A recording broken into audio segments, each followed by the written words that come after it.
don't know that we're capable of giving you any perspective at the moment. What we saw tonight is something simply we have never seen before. Mike Tyson apparently completely lost it in the ring.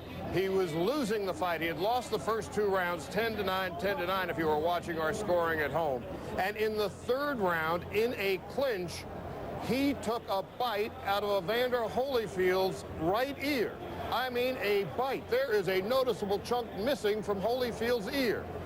Referee Mills Lane at that point took 2 points away from Tyson. So Tyson, who was winning the 3rd round, suddenly was losing the 3rd round, 9-8 on our card.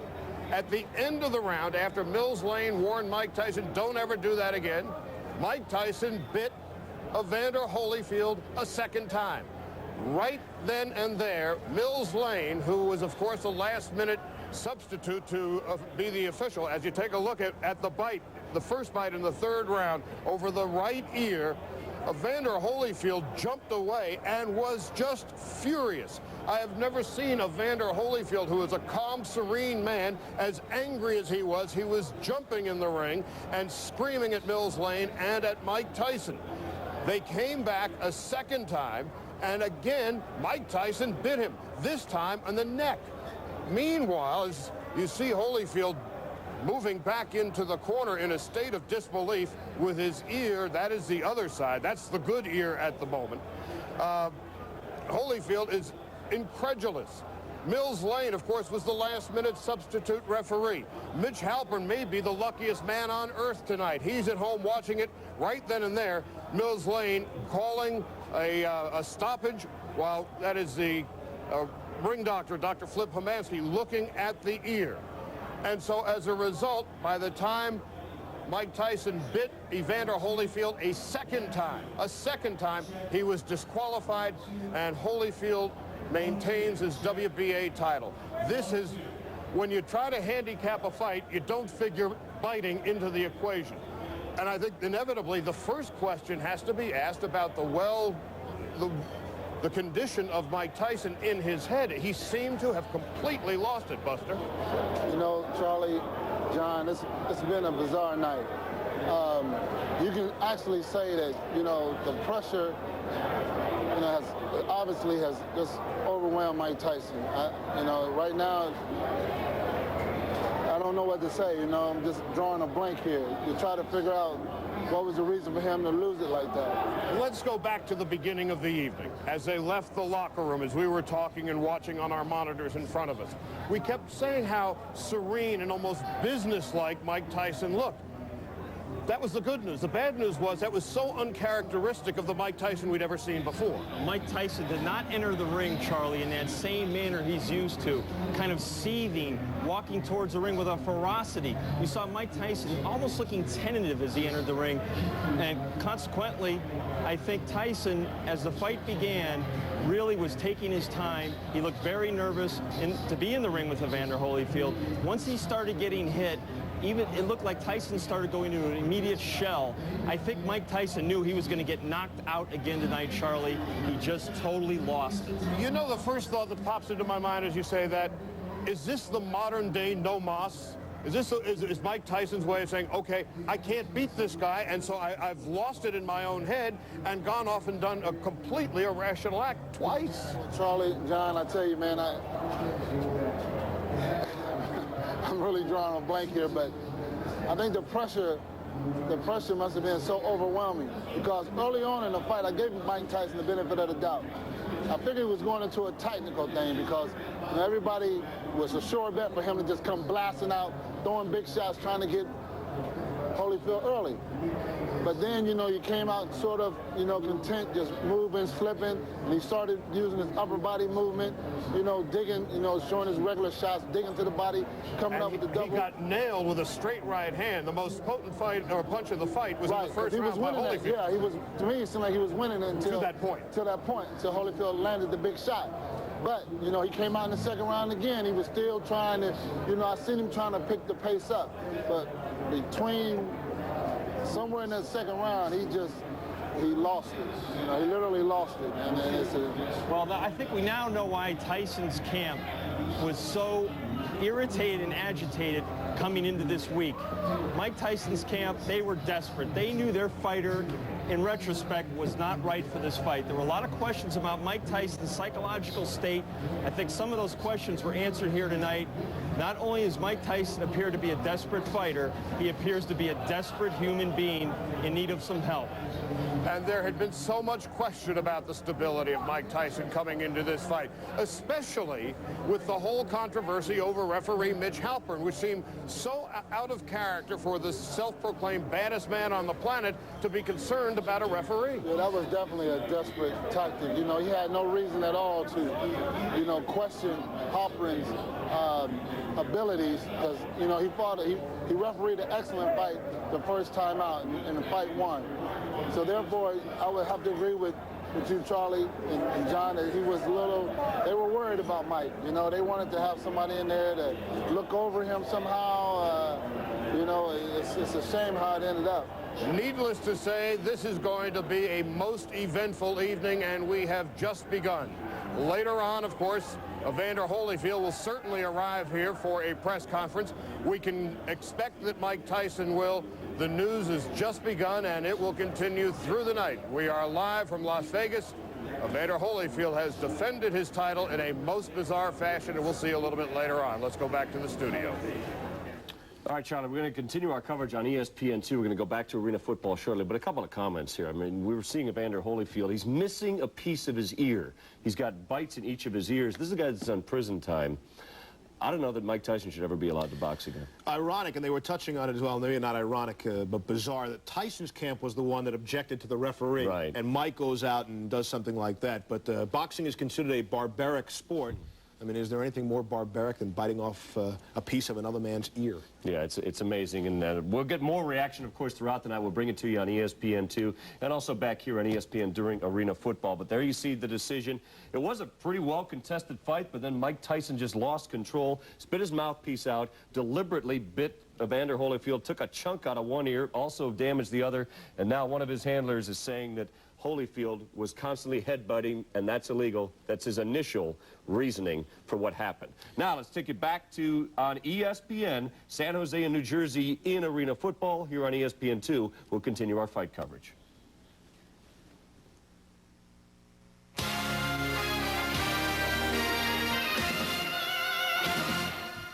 We welcome those of you watching now on ESPN. Steve Levy and Gary Miller. A third-round disqualification. Evander Holyfield gets the best of Mike Tyson.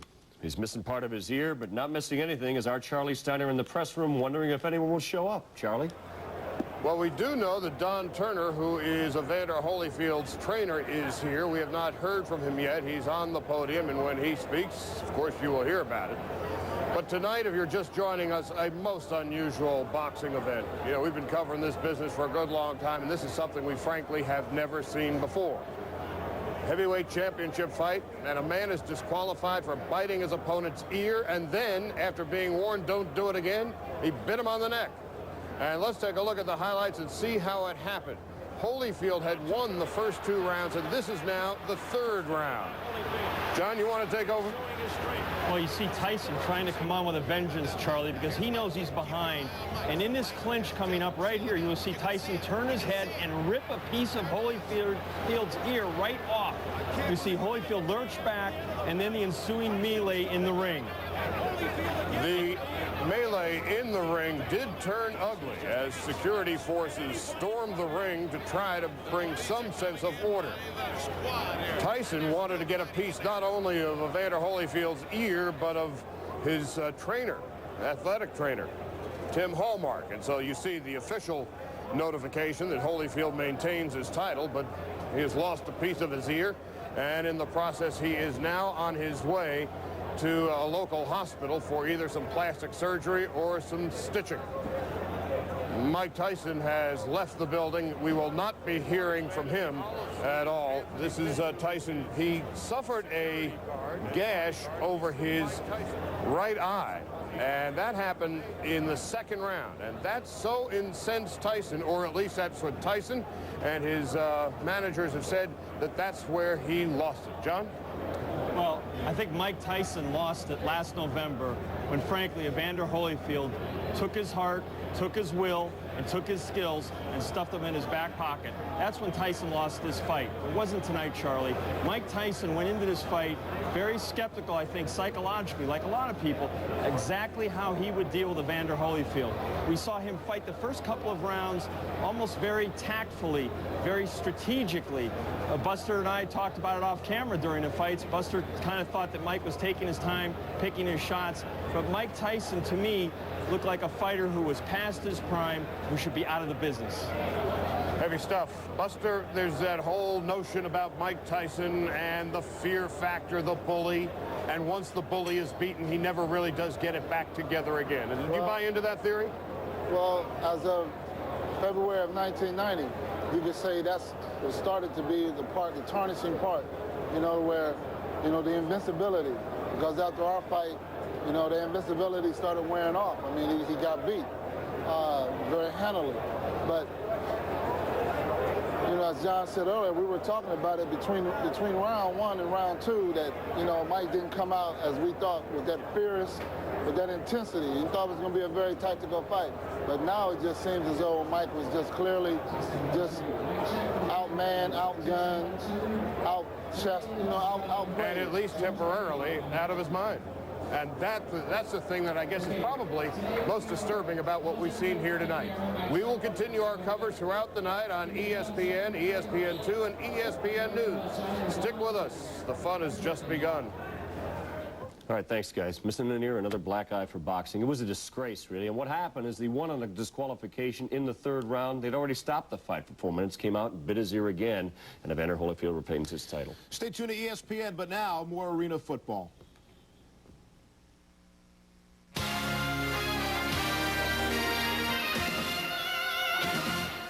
Welcome back. Steve Levy, Gary Miller here in our SportsCenter studios on ESPN and ESPN2. Wild night in Las Vegas. Headbutting is an accepted yet illegal fashion form in boxing. Of course, biting is not, and that's what disqualified Mike Tyson tonight. Yeah, when they first met, there was a headbutt in the sixth round, the first time Tyson had ever been cut. Well, tonight he got cut over the right eye, bit his Holyfield's ear twice, was disqualified, and now Evander Holyfield is 13-2 in title fights. Tyson falls to 12-3. For more reaction, let's go out to Las Vegas and the latest with Charlie Steiner. Let us update you now on what has been a most bizarre evening, one of the most bizarre in a very bizarre sport in history. Mike Tyson was disqualified at the end of the third round tonight when he took a chunk, quite literally, bit a chunk out of Evander Holyfield's ear. He was disqualified by referee Mills Lane, who, of course, himself was a last-minute substitute because the Tyson camp didn't want Mitch Halpern to be the referee, so they got Mills Lane, and so Lane promptly disqualified Tyson for biting Evander Holyfield twice, first in the ear, in which he took a chunk out, and then he bit him in the neck. Let me update you on a couple of stories now as far as Evander Holyfield and his ear is concerned.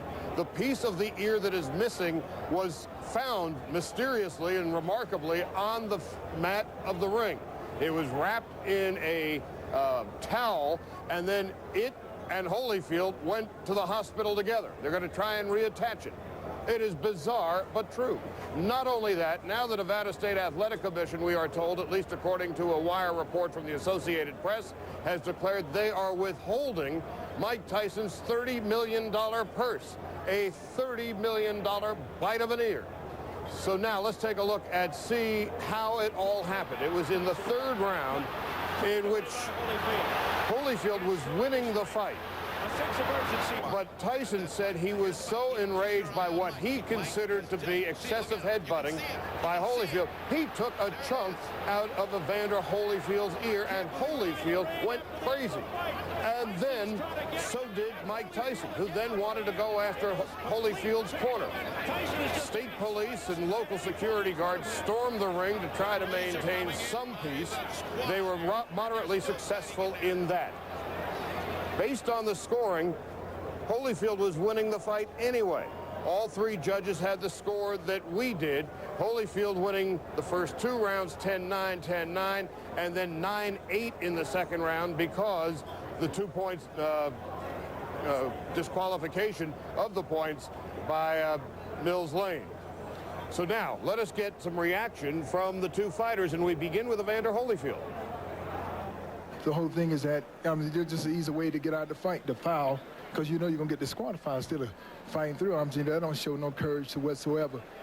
Everybody know how to get out the fight. All you got to do is foul. You'll get yourself out. Then you can say, well, he didn't beat me. He butted me in the first round, but then he butted me again in the second round. Then as soon as he butted me, I watched him. He had me holding, and he looked right at me, and I saw him, and he was going for, and he kept going for it, and he butted me again. He kept going down and coming up, and he charged into me. And no one warned him. No one took any points for him. What am I to do? This is my career. I can't continue getting butted like that. I got children to raise, and this guy keeps butting me, trying to cut me and get me stopped on cut. I got to retaliate. We are joined now by the chief trainer for Evander Holyfield, Don Turner. Don, quickly, give us a sense of what you saw, what you are thinking, and what you are feeling right now. I saw him bite his ear off.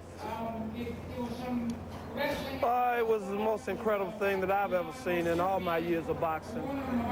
I think he should be suspended.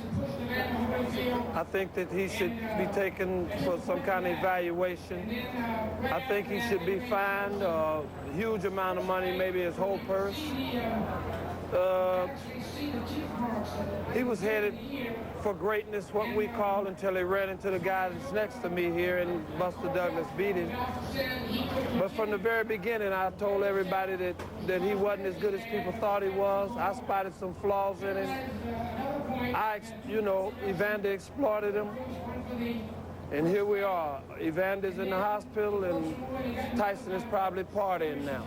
Don, let me ask you, when you were preparing this fight, actually when you were preparing the first fight as well, to what extent did you consider Tyson's psychological profile? Well, I knew that it was a very hard puncher, and he was hit very hard. Lightning speed, reflexes, and quick hands. I never thought about what much he was thinking. I just knew that if he got pressure put on him, he would find a way to quit. Don, Evander Holyfield is known as a very poised individual and fighter. Have you ever seen him that angry than when after Tyson bit him off in the ear? No. When Mills Lane was hesitant to do it, he told Mills Lane, I'm going to go out there and I'm going to knock him out. And he was very close to doing it until Tyson grabbed his other ear to bite him. Did you see, Tyson is complaining that the opening of that cut that he suffered in sparring was caused by a headbutt. Do you know if it was a punch or a clash of heads that caused that? When two guys is in there fighting like that, you know they get hit. He hit Holyfield with one great left hook. Holyfield hit him with a couple of great right hands. I mean, I don't think it was a butt, but if they want to call it a butt, maybe it was. I got to look at the replay. I don't think that Tyson wanted to fight. That was his way out. Don, do you think there are any possibilities, and under what possible consideration would there be a third fight with Mike Tyson, or is this chapter now closed, do you suppose? I think it's closed. But it's a shame that things like this happen in boxing. I'm a guy that was a bad guy. I was a bad guy. I just never did anything like that. That was very unprofessional. I'm just mystified by it. Don, if you had a fighter who was being headbutted, how would you tell him to retaliate in the corner? Tyson is saying that this was the only way he could retaliate because Mills Lane wasn't doing anything about it. How would you tell your fighter to deal with that? First of all, I wouldn't tell him to headbutt. I wouldn't tell a fighter anything that's going to hurt, that's going to damage another fighter's health. That's not my style. That was a bad thing that happened. That was a real bad thing. Do you think in its own way, as we were suggesting earlier, perhaps you agree, maybe you don't, that Tyson taking a chunk out of Evander's ear was his no mas? Fair, probably. I don't know. You can never know what's on another person's mind. I'm not going to sit here and try to analyze it. Everybody, the world saw what he did.